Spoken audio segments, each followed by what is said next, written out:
Hello बच्चों। तो आज की इस क्लास में हम लोग बात करेंगे एनसीईआरटी क्लास 12 की एक्सरसाइज 3.2 के इंट्रोडक्शन पर। इसमें हम लोग क्या पढ़ेंगे बच्चों? Operations of matrices. क्या पढ़ेंगे? Operations of matrices.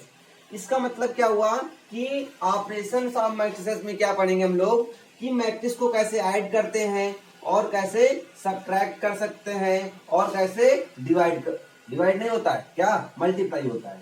क्या होता है? मल्टीप्लाई। इसका मतलब ऐड करना, सब्ट्रैक्ट करना और मल्टीप्लाई करना हम लोग इस पर सीखेंगे। तो आइए बात करते हैं सबसे पहले कि मल्टीप्लीकेशन ऑफ एडिशन ऑफ, क्या लिखेंगे? ऐड करना सीखते हैं। सबसे पहले लिखेंगे एडिशन ऑफ मैट्रिसेस। चलिए बच्चों देखते हैं कि मैट्रिक्स को अगर दो मैट्रिक्स ऐड कितने लोगों करोगे? मोर देन 2 होने चाहिए। मोर देन 2 अगर 2 मैट्रिसेस हैं उनको ऐड करना है तो ऐड करने के लिए क्या कंडीशंस होनी चाहिए? तो सबसे पहली बात तो ये है कि ऑर्डर ऑफ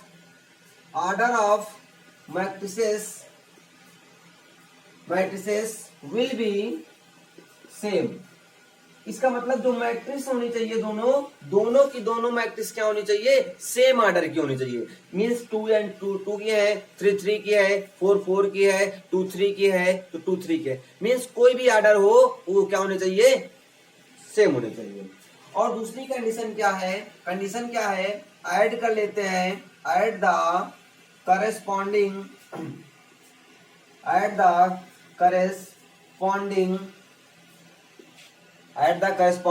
एलिमेंट्स। और करेस्पॉन्डिंग एलिमेंट्स को क्या कर लेते हैं हम लोग? ऐड कर लेते हैं। बहुत ही इजी है। आइए बात करते हैं कैसे ऐड करते हैं। देखिए बच्चों,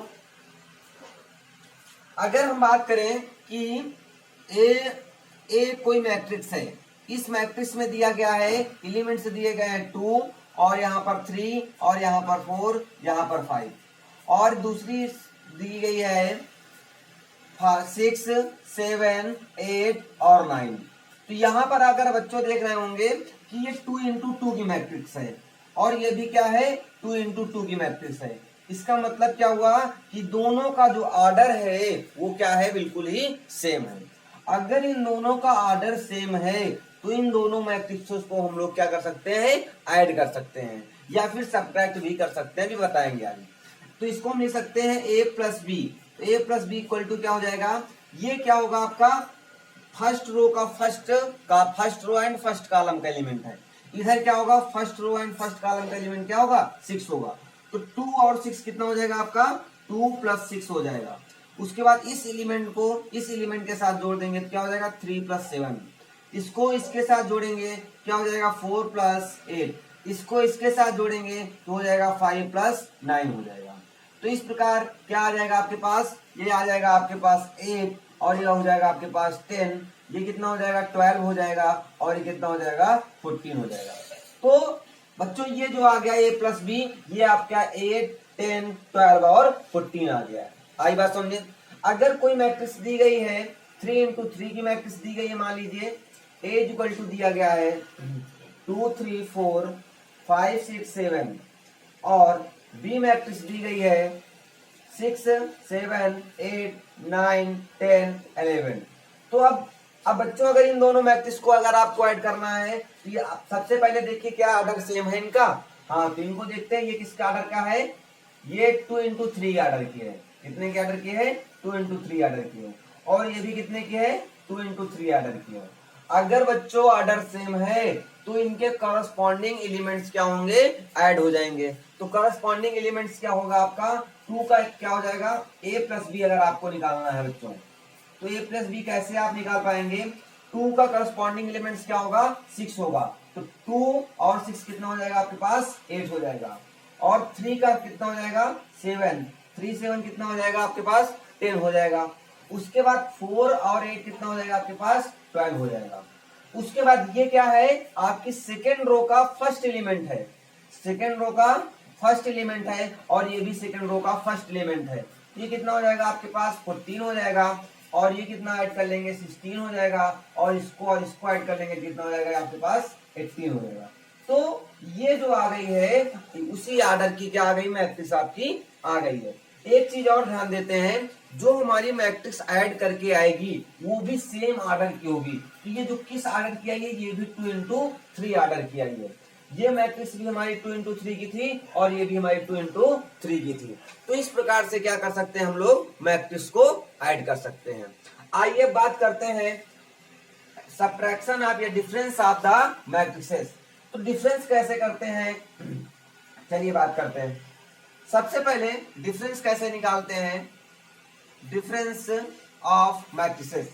तो इसमें सेम वही होगा। सबसे पहली कंडीशन क्या होनी चाहिए, the order of matrices will be same. इसका मतलब क्या है कि जो मैट्रिसेस होनी चाहिए उनका जो ऑर्डर है वो क्या होना चाहिए, सेम होना चाहिए। एंड दूसरी कंडीशन क्या है, the corresponding elements will be subtract. तो करस्पॉन्डिंग एलिमेंट्स क्या हो जाएंगे, सब्ट्रैक्ट हो जाएंगे। बिल्कुल एज इट इज कंडीशन है। सबसे पहली कंडीशन क्या होनी चाहिए, उनके जो ऑर्डर्स होने चाहिए वो क्या होने चाहिए, सेम होने चाहिए। इसका मतलब अगर 2 into 2 का है तो 2 into 2 का ही होना चाहिए। 3 into 3 की मैट्रिक्स है, 3 into 3 की मैट्रिक्स मींस कोई भी मैट्रिक्स हो, अगर m into n की है तो दूसरी मैट्रिक्स भी m into n की ही होनी चाहिए। चलिए बात करते हैं, एक एग्जांपल से समझते हैं इसको। एक एग्जांपल ले लिया हमने, ले लिया है 5 8 9 6 ले लिया, और दूसरी मैट्रिक्स ले ली, बी मैट्रिक्स ले ली हमने 1 2 3 एंड 4। तो बच्चों अगर आप हमने कहा कि इसको सब्ट्रैक्ट करिए, इसका डिफरेंस निकालिए, तो इट्स मीन क्या है कि 1 माइनस बी फाइंड करना है। क्या फाइंड करना है, a माइनस बी फाइंड करना है। a माइनस बी कैसे फाइंड करेंगे, तो सबसे पहले इसको लिख लेंगे आप 5 8 9 और 6, और इसको सब्ट्रैक्ट कर देंगे। किससे सब्ट्रैक्ट करना है, 1 2 3 4। तो इसका करस्पॉन्डिंग एलिमेंट्स क्या होगा, ये होगा, और इसका करस्पॉन्डिंग एलिमेंट्स क्या होगा, ये होगा। इसका करस्पॉन्डिंग एलिमेंट्स ये, और इसका क्या हो जाएगा, ये हो जाएगा। ओके, तो इसको सब्ट्रैक्ट कर लीजिए आप, तो क्या आपके पास फाइनली आ जाएगा 5 माइनस 1, क्या आ जाएगा 5 माइनस 1, और 9 माइनस क्या हो जाएगा 3 हो जाएगा।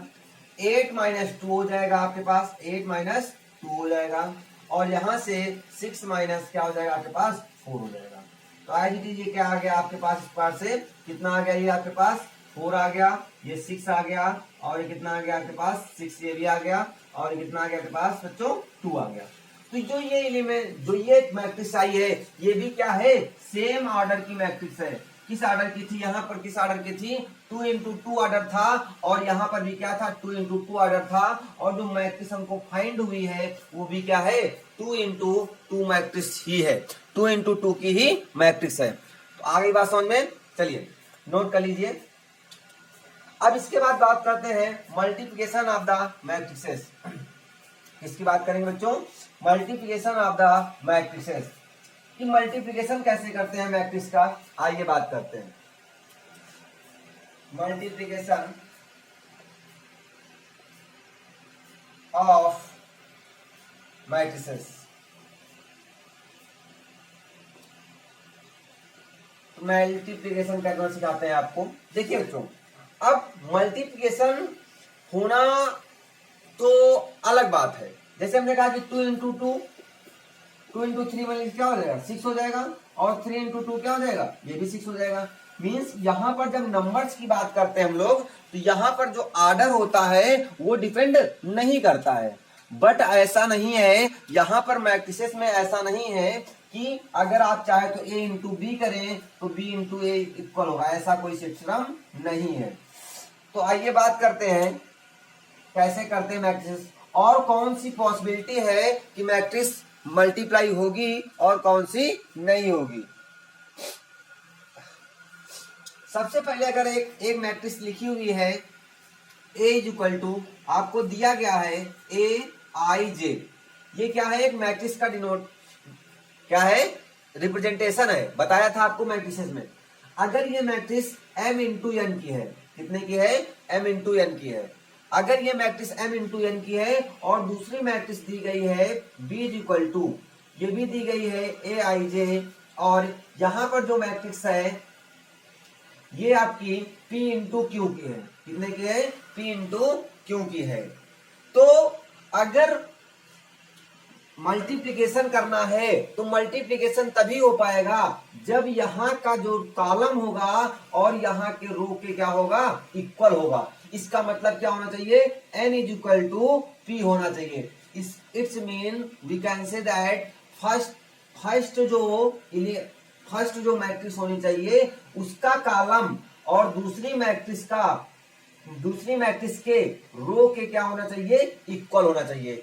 मीन्स उनका आर्डर नहीं इक्वल होना चाहिए, आर्डर से हमको कोई मतलब नहीं है, क्या इक्वल होना चाहिए कि यहाँ पर जो कॉलम है ये क्या है, आपका कॉलम है, और ये क्या है, आपका रो होना चाहिए। तो ये दोनों क्या होने चाहिए, इक्वल होने चाहिए, तभी मैट्रिक्स का मल्टीप्लाई पॉसिबल है, अदरवाइज पॉसिबल नहीं है। तो अगर यहां पर ये बात करें तो यहां पर हम कह सकते हैं कि a इंटू बी फाइंड किया जा सकता है। If F N does not equal to P होगा तो क्या होगा, multiplication will be multiplication can not be find. इस तब क्या होगा, मल्टीप्लिकेशन फाइंड हम लोग नहीं कर सकते हैं। आई बात समझ में। हाँ, और एक चीज है, अब ये जो बच्चे हैं ये क्या है, अगर आप ए बी मल्टीप्लाई करेंगे तो इसका जो आर्डर होगा वो किसका होगा, m इंटू क्यू का आर्डर होता है। क्या होता है, m इंटू क्यू का आर्डर होता है। इसका मतलब पहली मैट्रिक्स की रो और दूसरे मैट्रिक्स का क्या होता है, कॉलम का जो कॉलम होता है वही उसका क्या हो जाता है, वही उसका क्या होता है, आर्डर होता है। आई बात समझ में बच्चों। तो ये होता है, आर्डर हो जाएगा। ओके, चलिए अब बात करते हैं, अगर एक क्वेश्चन की बात करें, बहुत छोटा सा क्वेश्चन लेते हैं। a इज इक्वल टू दिया गया आपके पास 2 3 5 4 और एक b इज इक्वल टू दिया गया आपको, ये किसकी मैट्रिक्स है, 2 इंटू 2 की मैट्रिक्स है कि नहीं है। अगर हम बात करें तो यहां पर 2 3 क्या बात करते हैं, 2 3 4 5 6 7। अब बच्चों ये किसकी मैट्रिक्स है, ये 2 इंटू 3 की मैट्रिक्स है। किसकी मैट्रिक्स है, 2 इंटू 3 ऑर्डर की मैट्रिक्स है। यहां पर लिख दे रहे हैं, ए बी का जो मल्टीप्लाई होगा, इसका जो ऑर्डर होगा वो किसका होगा, m इंटू क्यू का ऑर्डर होगा। किसका होगा, m इंटू क्यू का ऑर्डर होगा। ओके, हाँ, अगर आपसे कहा जाए कि इसमें ए बी फाइंड किया जा सकता है कि नहीं फाइंड किया जा सकता है, अगर आपसे कहा जाए कि ए बी फाइंड करो, इसका मतलब मल्टीप्लाई करना है आपको, तो मल्टीप्लाई इसको कैसे करेंगे आप, आइए बात करते हैं। देखिए सबसे पहले देखिए पॉसिबल है कि नहीं है। पॉसिबल कैसे है, यहां पर जो ऑर्डर है, यहां पर जो कॉलम है, जो कॉलम है इसके रो के इक्वल है कि नहीं है, बिल्कुल है। अगर ये इक्वल है तो मैट्रिक्स को मल्टीप्लाई किया जा सकता है, अदरवाइज मल्टीप्लाई नहीं किया जा सकता है। ओके, तो चलिए अब बात करते हैं यहां पर कैसे मल्टीप्लाई करते हैं, समझिए।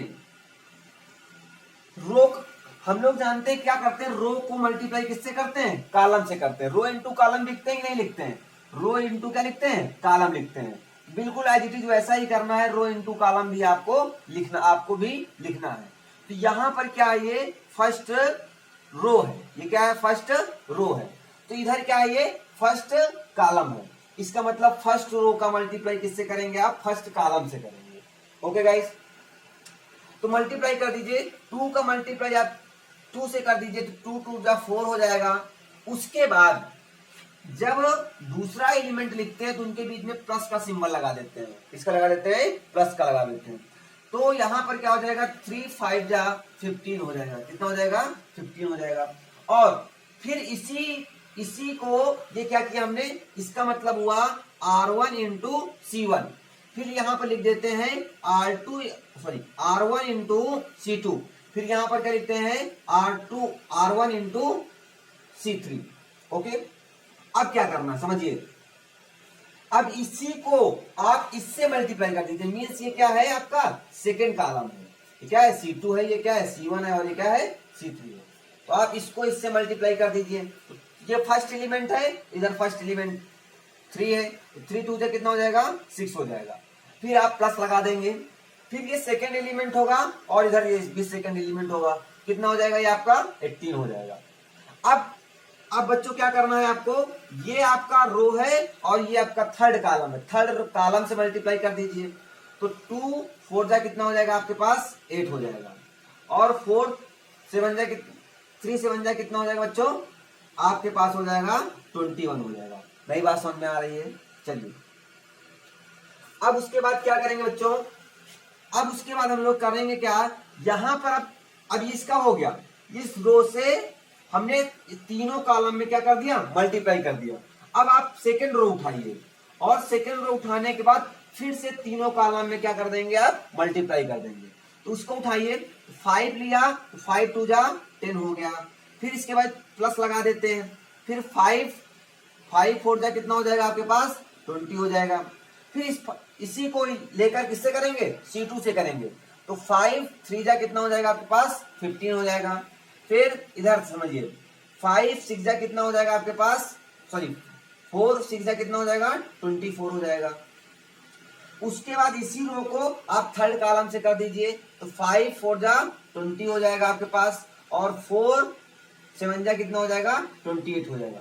तो बस इसको आप नोट कर लीजिए, ये क्या हो जाएगा आपके पास 19 हो जाएगा, और ये कितना हो जाएगा 24 हो जाएगा, ये कितना हो जाएगा आपके पास 29 हो जाएगा, ये 30 हो गया आपके पास, ये कितना हो जाएगा आपके पास 39 हो जाएगा, और ये कितना हो जाएगा आपके पास 48 हो जाएगा।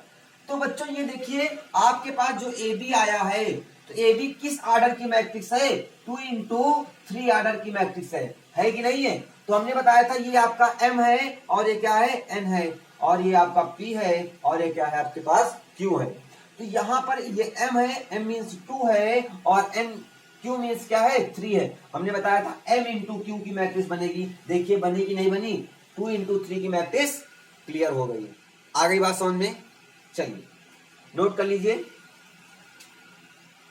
नोट हो गया, चलिए नोट कर लेंगे। अब एक एग्जांपल और समझते हैं, उसके बाद आगे बढ़ते हैं। अगर बच्चों हमारे पास एक matrix A is equal to लिखी हुई है 1 2 3 4 5 6 3 2 1, ये A मैट्रिक्स है, और एक B मैट्रिक्स दी गई है आपको पास, दिया गया है आपको 4 1 2 3 1 2 2 1 4 3 1 2 1, ये मैट्रिक्स दी गई है। ये किसकी है 3 into 3 की मैट्रिक्स है, और ये भी किसकी है 3 into 3 मैट्रिक्स है। कोई बात नहीं, हमको ऑर्डर सेम हो या ना हो उससे नहीं मतलब है, हमको मतलब किससे है, इसको इसके इक्वल होना चाहिए। इक्वल है कि नहीं है, इक्वल है, तो we can say that A B find किया जा सकता है। तभी हम ए बी फाइंड कर सकते हैं जब इसका फर्स्ट कॉलम, इस फर्स्ट मैट्रिक्स का कॉलम और सेकेंड मैट्रिक्स का जो रो होए वो क्या होना चाहिए इक्वल होना चाहिए। तो आइए बात करते हैं बच्चों, आप इसका ए बी फाइंड कर लीजिए। ए बी कैसे फाइंड करेंगे आइए देखते हैं। आप ये क्या बच्चों R1 है, और ये क्या है आपके पास R2 है, और ये क्या होगा आपके पास R3 होगा, ये क्या होगा C1 होगा, ये C2 होगा, और ये क्या होगा आपके पास C3 होगा। देखिए बच्चों मैट्रिक्स को मल्टीप्लाई करना पूरे साल बच्चे नहीं सीख पाते हैं, तो आप इसको बहुत ही ध्यान से समझिएगा।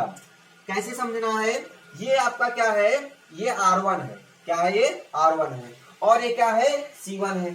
तो आप इसको मल्टीप्लाई, हम लोग कैसे करते हैं मल्टीप्लाई, कैसे करते हैं रो इंटू कॉलम करते ही नहीं करते बच्चों। तो समझिए ये रो को किससे मल्टीप्लाई करना है C1 से, पहले क्या करना है R1 C1 करना है, फिर R2 C2 करना है, फिर R3 C3 का, सॉरी हाँ R3 और क्या करना है सॉरी R1, और यहाँ पर क्या हो जाएगा R1 C1। सबसे स्टेप में ये निकालना है, फिर ये निकालना है, फिर ये निकालना है, ठीक है। तो कैसे मल्टीप्लाई करना है ये समझिएगा। देखिए यहां पर ये R1 है, R1 का ये क्या होगा आपका फर्स्ट एलिमेंट होगा, और ये C1 है आपका, तो C1 का फर्स्ट एलिमेंट ये होगा, इसका मतलब 1 इंटू 1 आपको करना है। 1 इंटू 1 क्या होगा? 1 होगा। उसके बाद बीच में क्या लगा देना आपको? प्लस लगा देना है। उसके बाद ये R1 का कौन सा एलिमेंट है? सेकेंड एलिमेंट है। इधर C1 का सेकेंड एलिमेंट क्या है? 1 है। तो 2 1 जा क्या हो जाएगा आपके पास? 2 हो जाएगा। ठीक है। और फिर इधर 3 थर्ड एलिमेंट है, और इधर थर्ड एलिमेंट क्या है? 3 है। तो 3 1 जा क्या हो जाएगा? 3 हो जाएगा। उसके बाद थोड़ी सी जगह छोड़ देंगे, आगे इसी R1 का आप C2 से करा दीजिए। तो ये फर्स्ट एलिमेंट होगा, और इधर फर्स्ट एलिमेंट ये हो जाएगा। तो 1 2 जा 2 हो जाएगा। फिर 2 का 4 से मल्टीप्लाई करा दीजिए, कितना हो जाएगा? 8 हो जाएगा। ये थर्ड एलिमेंट होगा बच्चों, और ये भी क्या होगा आपके पास? थर्ड एलिमेंट होगा। तो 3 2 जा क्या हो जाएगा आपके पास? 6 हो जाएगा। ओके, चलिए अब अगर हम बात करते हैं, फिर इसी का आप किससे करा दीजिए? इससे करा दीजिए। मीन्स किससे? C3 से कराइए। तो इसको कराइए। 1 2 जा 2, 2 3 जा 6 हो जाएगा, और 3 1 जा 3 हो जाएगा। फिर अब ये R1 का मल्टीप्लाई आपने C1 से करा दिया, C2 से करा दिया, और C3 से भी करा दिया। अब इसी प्रकार से R2 का मल्टीप्लाई आप किससे करा दीजिए? R2 का जो भी मल्टीप्लाई है वो C1 से कराइए, फिर C2 से, फिर आफ्टर दैट C3 से। ओके, हाँ, तो कराइए। C1 का मल्टी, ये फर्स्ट एलिमेंट है, इधर फर्स्ट एलिमेंट 1 है, क्या हो जाएगा आपके पास? 4 हो जाएगा। ओके, फिर 5 है, यहां पर 1 है, तो क्या हो जाएगा आपके पास? 5 हो जाएगा। फिर 6 है, ये 1 है, तो 6 हो जाएगा। फिर इसका मल्टीप्लाई किससे करेंगे? C2 से करेंगे। तो 4 2 जा 8 हो जाएगा आपके पास। 5 4 जा 20 हो जाएगा आपके पास, और 5 2 जा कितना हो जाएगा बच्चों? 12 हो जाएगा। 6 2 जा 12 हो जाएगा। फिर इसी का मल्टीप्लाई आप C3 से करा देंगे बच्चों, तो क्या हो जाएगा? 4 2 जा 8 हो जाएगा आपके पास, 5 3 जा 15 हो जाएगा, और 6 से 1 जा 6 हो जाएगा। उसके बाद अब R3 का मल्टीप्लाई किससे कराएंगे? आप C1 से करा दीजिए। तो R कराइए, क्या हो जाएगा? 3 1 जा 3 हो जाएगा, 2 1 जा 2 हो जाएगा, 1 1 जा 1 हो जाएगा, और फिर इसका इससे मल्टीप्लाई कर दीजिए। 3 2 जा 6 हो जाएगा, और 4 2 जा 8 हो जाएगा, और 1 2 जा 2 हो जाएगा।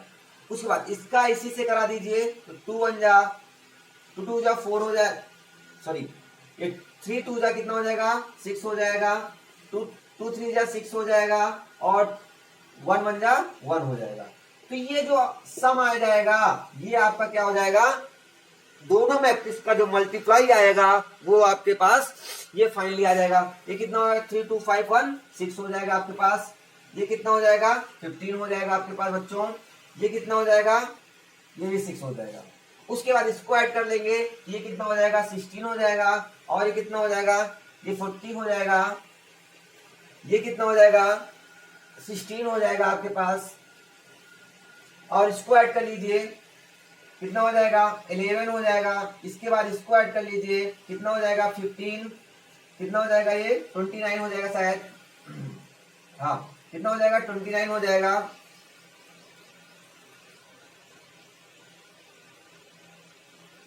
ठीक है, उसके बाद इसको ऐड कर लीजिए, ये कितना हो जाएगा आपके पास? 13 आ जाएगा। तो बच्चों ये जो मैट्रिक्स आई कितने की आई? 3 इंटू 3 की आई। तो ये कहां से पता चला हमको? इसका कॉम्बिनेशन किससे होना चाहिए? इससे होना चाहिए। तो ये 3 भी था, और ये भी क्या था? 3 था। तो यहां से पता चला कि जो मैट्रिक्स आ रही है वो 3 इंटू 3 की मैट्रिक्स होगी।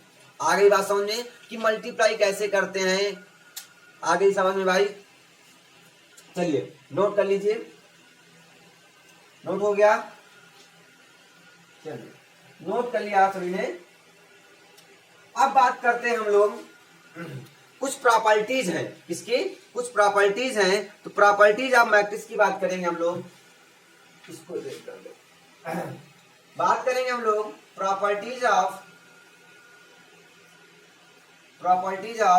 मैट्रिक्स। तो प्रॉपर्टीज ऑफ मैट्रिक्स में हम लोग क्या सीखेंगे? प्रॉपर्टी में सबसे पहले इधर हम एक कॉलम बना लेते हैं। आपको सभी प्रॉपर्टी समझा दे रहे हैं एक साथ। एक इधर प्रॉपर्टी, इधर क्या बना लेते हैं? कॉलम ऐड का, और इधर किसका बना ले रहे हैं? मल्टीप्लाई का, सब्ट्रैक्ट का, सब्ट्रैक्शन हो गया इधर, और इधर क्या बना ले रहे हैं, मल्टीप्लीकेशन बना ले रहे हैं। तो ये आपके पास कॉलम बन गया, और इसमें हम लोग समझने की कोशिश करेंगे कि इनकी क्या क्या प्रॉपर्टीज हैं।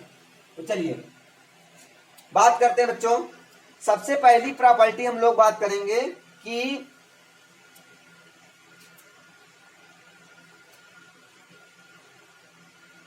Commutative law. अब ये क्या होता है समझने की कोशिश करिएगा। इसका मतलब होता है कि अगर हमने कंसीडर कर लिया कि हमारे पास दो मैट्रिक्स हैं, एक मैट्रिक्स ए है और एक मैट्रिक्स क्या हमारे पास बी है, तो इसका मतलब A plus B is equal to क्या होता है, बी प्लस ए बी होना चाहिए।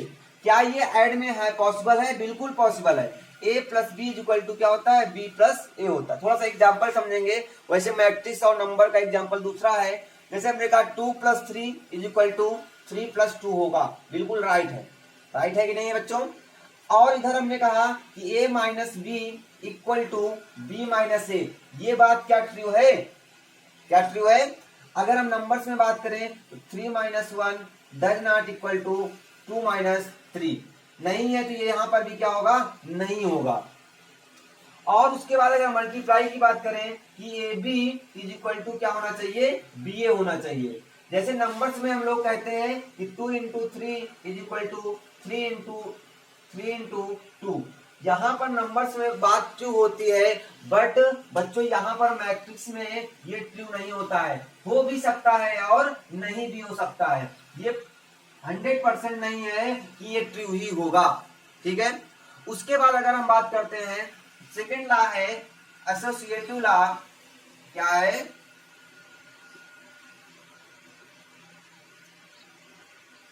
एसोसिएटिव, ठीक है। तो एसोसिएटिव लॉ क्या है हमारा, इसका मतलब क्या हुआ कि अगर हमारे पास 3 नंबर्स हैं, जैसे हमने कहा हमारे पास ए मैट्रिक्स है, बी मैट्रिक्स है और सी मैट्रिक्स है। कौन कौन सी है, ए बी और सी मैट्रिक्स है। तो अगर हम इनका ऐड कर दें, चाहे तो पहले हम ए प्लस बी को ऐड करें, उसके बाद सी को ऐड करेंगे, तो ये उसके इक्वल होगा ए प्लस बी प्लस सी। चाहे इसका मतलब चाहे तो हम ए प्लस बी पहले ऐड कर लें, उसके बाद सी ऐड करें, या फिर पहले बी प्लस सी ऐड कर लें, उसके बाद ऐड करें, तो ये दोनों आपस में क्या होंगे, इक्वल होंगे। ओके। उसके बाद इधर अगर बात करें a माइनस बी और माइनस सी अगर लिखा हुआ है, क्या लिखा हुआ है, a माइनस बी माइनस सी, इसका मतलब इसको सब्ट्रैक्ट कर लें पहले, उसके बाद माइनस सी करें, तो ये क्या होगा, डज नॉट इक्वल टू होगा a माइनस बी माइनस सी से। आई बात समझ में। ये अगर इस कंडीशन में लिखा हुआ है तो ये क्या होंगे, डज नॉट इक्वल टू होंगे। वैसे यहां पर क्या है, जैसे हमने कहा बच्चों ए बी सी 3 मैट्रिक्स हैं, इनको मल्टीप्लाई करना है, तो ये क्या इक्वल होगा कि आप इन ए बी को पहले मल्टीप्लाई कर लें और उसके बाद सी से मल्टीप्लाई करें। हाँ, तो ये ए बी सी अगर यहाँ ऐसे हम लिख दें तो ये क्या होगा, मल्टीप्लाई हो सकता है। इसका मतलब अगर ए बी को मल्टीप्लाई सी से करें या पहले बी सी निकाल लें उसके बाद ए से मल्टीप्लाई करें, तो ये भी क्या होंगे, ट्रू होंगे। ओके। उसके बाद हम बात करेंगे, थर्ड लॉ है डिस्ट्रीब्यूटिव लॉ। कौन सा है, डिस्ट्रीब्यूटिव।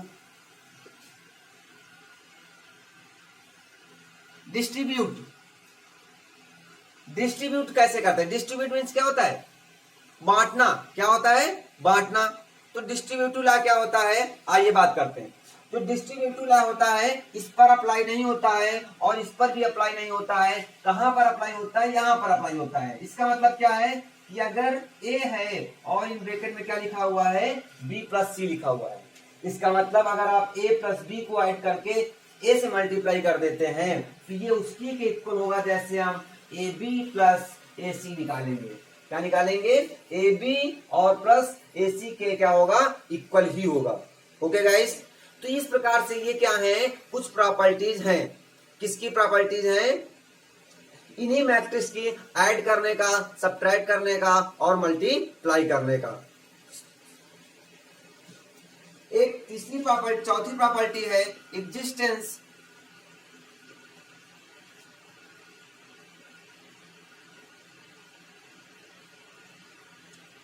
एग्जिस्टेंस ऑफ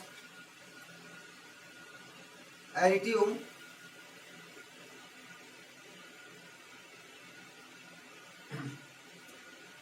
आइडेंटिटी क्या है?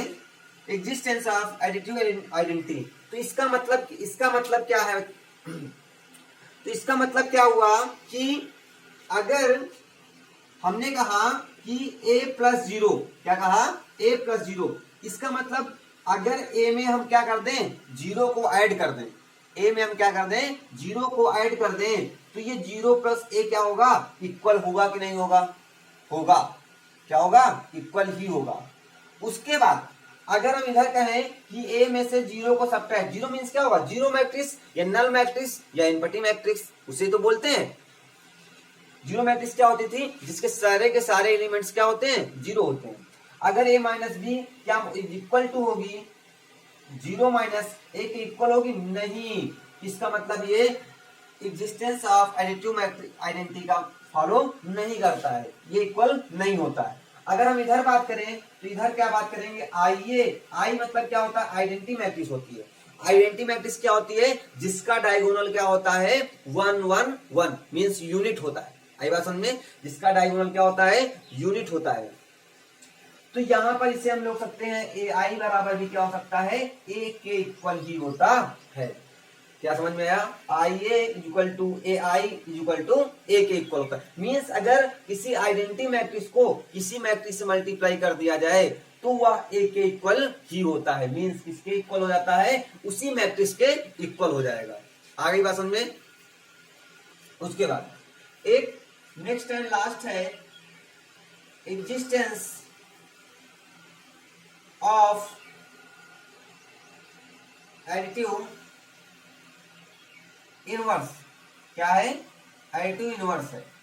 तो एडिटिव इनवर्स में हम लोग क्या क्या पढ़ने जा रहे हैं कि इसका मतलब क्या हुआ कि अगर ए मैट्रिक्स है, ए मैट्रिक्स में क्या जोड़ दे या क्या ऐड कर दे, क्या सब्ट्रैक्ट कर दें कि जीरो हो जाए। तो अगर ए मैट्रिक्स में अगर हम लोग माइनस ए ऐड कर दें तो ये किसके इक्वल हो जाएगा? जीरो के इक्वल हो जाएगा। क्लियर हो रहा है? चलिए अगर हम बात करें यहां पर, तो यहां पर अगर बात करें, थोड़ा सा ऊपर लिखेंगे, दिखाई नहीं पड़ रहा होगा आप लोगों को, दिखाई पड़ रहा है सभी को? चलिए अगर हम बात करें ए मैट्रिक्स है, ए मैट्रिक्स में क्या सब्ट्रैक्ट कर दें कि जीरो आ जाए, तो ए मैट्रिक्स से अगर वही मैट्रिक्स अगर हम सब्ट्रैक्ट कर देते हैं तो क्या जाता है? जीरो आ जाता है। अब अगर इसकी बात करें कि मल्टीप्लिकेशन ऑफ इनवर्स में क्या करेंगे, तो ये टॉपिक हम लोग अगली एक्सरसाइज में टच करेंगे। ये काफी लॉन्ग टॉपिक है और इस पर हम लोग बात करेंगे, इसकी चर्चा अभी हम लोग नहीं कर रहे हैं। ओके गाइस, तो इस प्रकार से मल्टीप्लाई, सब्ट्रैक्ट, एडिशन, मैट्रिक्स का हम लोग बहुत ही इजी तरीके से कर सकते हैं। तो आइए बात करते हैं एक्सरसाइज पर।